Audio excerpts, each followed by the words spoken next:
Semboyan kita tetap merdeka atau mati. Suara Bung Tomo berkumandang di radio-radio yang membakar semangat arek Surabaya melawan gempuran mempertahankan kemerdekaan. Pertempuran besar yang terjadi di Surabaya adalah pertempuran paling berdarah dan paling heroik dalam sejarah kemerdekaan bangsa. Hingga untuk memperingati pertempuran ini, setiap tahunnya tanggal 10 November ditetapkan sebagai Hari Pahlawan Nasional. Tetapi, bagaimana latar belakang dan sejarah pertempuran besar ini bisa terjadi? Halo teman-teman semua, salam perjuangan. Saya, Rafindra Nariswari, akan mengajak kalian pada sebuah perjalanan nasionalisme yang paling berdarah dalam sejarah bangsa Indonesia. Sebuah perang dan tragedi yang tidak akan pernah dilupakan oleh negara ini. Pertempuran Surabaya. 17 Agustus tahun 1945, Indonesia mendeklarasikan kemerdekaannya. Sebuah hasil manis dari berbagai peluh dan perjuangan masyarakat selama bertahun-tahun. Tetapi, jejak kolonialisme masih menghantui negara kita.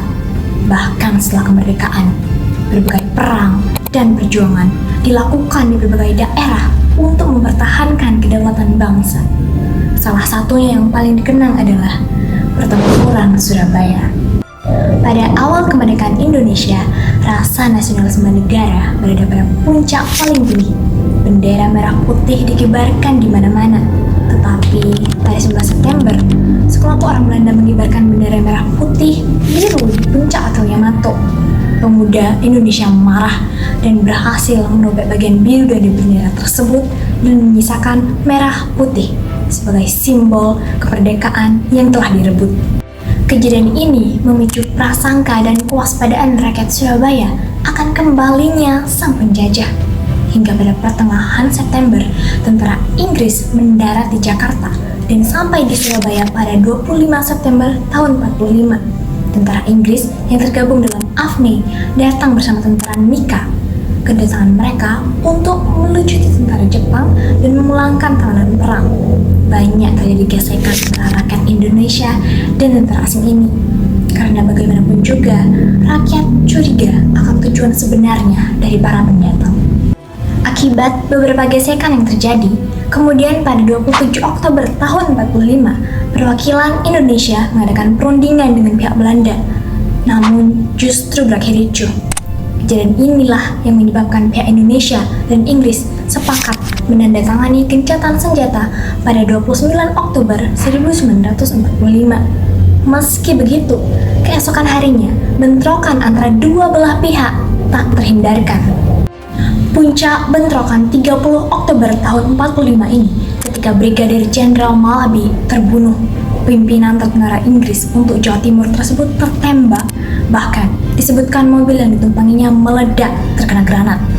Terbunuhnya Jenderal Malabi pun memantik kemarahan tentara sekutu dan membuat penggantinya, Mayor Jenderal Eric Harden Robert Munster, mengeluarkan sebuah ultimatum. Ultimatum ini mendesak semua pimpinan dan rakyat untuk menyerahkan senjata dan menghentikan perlawanan sambil menyerahkan diri. Ultimatum itu tak membuat tentara maupun rakyat Surabaya takut. Semangat mereka justru semakin berkobar dan siap berperang mempertahankan kemerdekaan bangsa. Sutomo atau yang lebih dikenal dengan Bung Tomo membakar semangat para pejuang untuk pantang menyerah melawan penjajah melalui orasi dan semboyannya, merdeka atau mati. Lantaran ultimatum tersebut tidak dipenuhi oleh rakyat Surabaya, terjadilah pertempuran Surabaya yang sangat dahsyat pada hari itu juga, 10 November tahun 1945 hingga 3 minggu lamanya. Pertempuran tersebut merupakan perang pertama pasukan Indonesia dengan pasukan asing setelah proklamasi kemerdekaan Indonesia. Medan peperangan mengalami kerusakan besar, tak hanya kerugian material, tetapi pertempuran Surabaya juga menelan korban puluhan ribu rakyat. Banyaknya nyawa rakyat yang gugur dalam memperjuangkan tanah air menjadikan kota Surabaya dikenal sebagai kota pahlawan. Meskipun pasukan Indonesia berhasil dipukul mundur, tetapi serdadu Inggris mengakui bahwa perang ini menjadi pertempuran terberat pasca Perang Dunia Kedua. Pada akhirnya, pertempuran Surabaya yang puncaknya terjadi pada 10 November tahun 1945 itulah yang kemudian dikenal sebagai sejarah Hari Pahlawan.